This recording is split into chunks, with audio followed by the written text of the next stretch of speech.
Je préférais le jardin à la maison, à en juger par les longues heures que j'y passais, car j'y passais la plus grande partie de la journée et de la nuit, qu'il fît beau ou qu'il fît mauvais. Des hommes s'y affairaient continuellement, occupés à je ne sais quels travaux,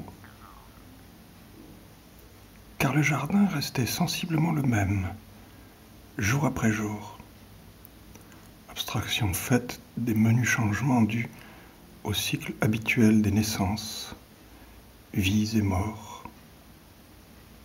Et au milieu de ces hommes, j'errais comme une feuille morte à ressort, où je me couchais par terre. Et alors ils m'enjambaient avec précaution, comme si j'avais été un parterre de fleurs précieuses. Oui, c'était sans doute au fin d'empêcher le jardin de changer d'aspect qu'ils s'y acharnaient de la sorte. Ma bicyclette avait de nouveau disparu. Quelquefois, il me venait l'envie de la chercher, pour la revoir, et pour me faire une idée plus nette de son état, ou pour rouler un peu sur les allées et sentiers qui relient entre elles les différentes parties du jardin.